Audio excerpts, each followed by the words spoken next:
Today, I want to go over a few things that I've been looking for on the internet but haven't been able to find.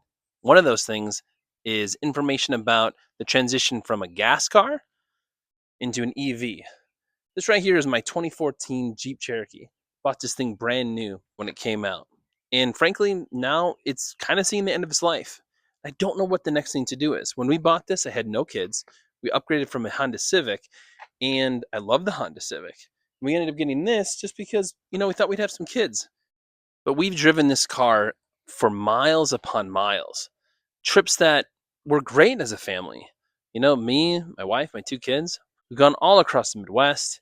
And what I really want is to find something that maybe has a little bit more space, a little less maintenance problems, and something I can see myself owning for a really long time. One of the other things that I have in my mind is fuel cost. This particular Jeep is a 4-cylinder, and we ended up going with this car simply because it was supposed to get better gas mileage. The fuel mileage that we thought we'd get, it's just not happening. I thought I'd get well into the 30s.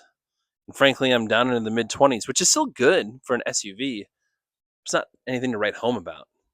And I think that's also something that's a big concern for many people out there at the moment, is just because how high is gas going to go?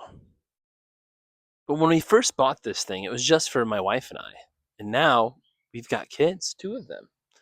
And those kids need space, a lot of space. We go on camping trips, we put all kinds of stuff in there. In fact, we even had to have a roof rack to try to fit it all.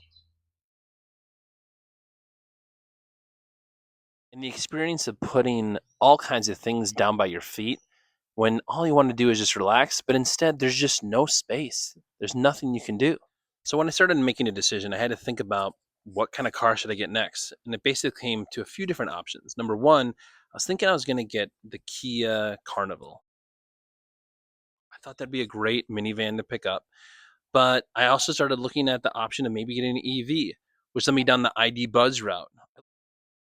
I looked at the concept vehicle and absolutely adored it and thought that definitely should be my next vehicle. But then as more information came out about it, in terms of both the price increase from what they initially said they were going to do,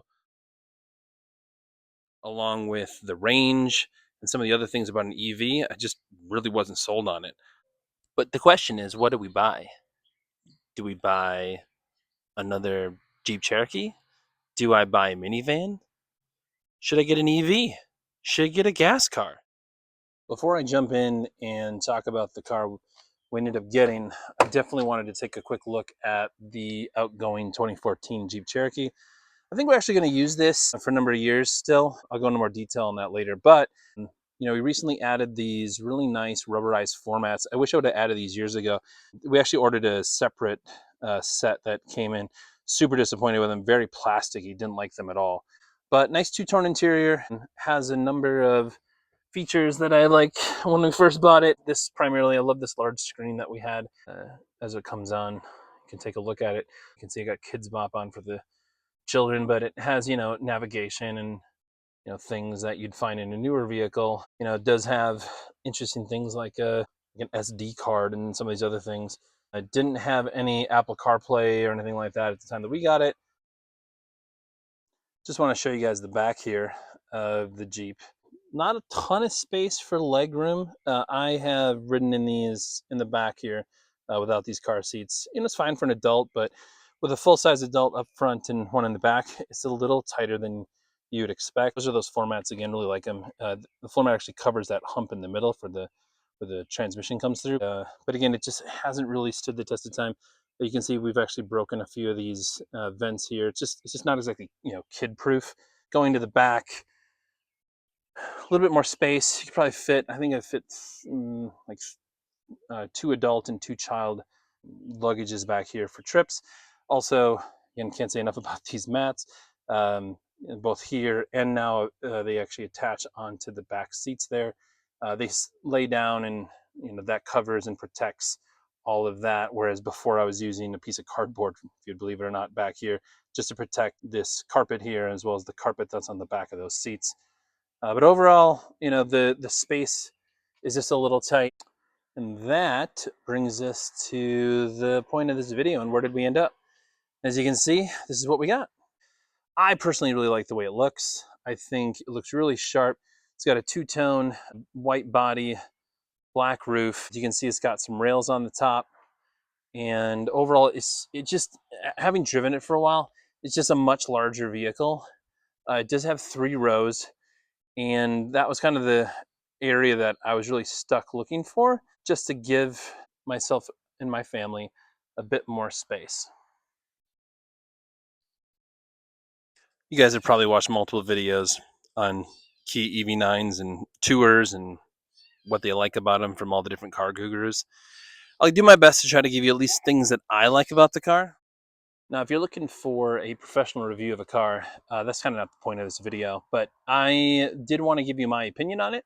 As kind of an average Joe, one of the things I do like is as you approach the car, the door handles do open so you can get in. The seat is already in a back position, and as you get into the car, close the door. The one criticism I think a lot of people have on this car is this power button. I think a lot of EVs, to my understanding, just kind of go, but you have to push the brake, push the power button, and then the car starts up. Just while we're here, you can see right now I'm at a 40, well, I don't know if you can see that. I'm at a 44% charge. My minimum range is about 90 miles. Average range I can get from where I'm at is 124, and the max range is 150 miles, depending on conditions. A couple other things while we're in here. These are those floor mats. I actually purchased them first for this vehicle because I was looking to protect it for my kids. And I will put an affiliate link for these in the description. So if you guys are looking to purchase those, I would highly recommend them. Perfect fit, honestly, for the car, both in the front seat, middle, and the third row. A couple of things that my kids really like, and I'm not going to go through this. This is very Android-esque. But if you go, kids love messing with these interior LEDs. They're color change, so here it looks like I have blue on right now, and then down here it's like a purple. Kids absolutely adore that. One of the things that get a lot of traction here, these cup holders. You can use it for a large cup, or you can hit the button and then it will go to a small cup. Let's go take a quick look at the back seat. As we head into the second row, something I wanted to point out, this particular one we got has the relaxation package, which is an option. Most notably for that is both in the driver's seat, passenger seat, as well as these back seats, they have this option here to extend out a like a recliner seat. Not a ton of space. Man, for my kids with shorter legs, they love this. I think the only way this could actually work for an adult is if this thing's all the way back, eliminating the third row seating. And honestly, if that one's pushed all the way forward, eliminating a front seat passenger, you could probably utilize this maybe for like an Uber situation. Otherwise, the footwells for both the driver and the passenger are plenty big to actually utilize the relaxation lean back recliner feature. The other thing that's worth noting on the back seats here is they are heated and ventilated with controls on the door.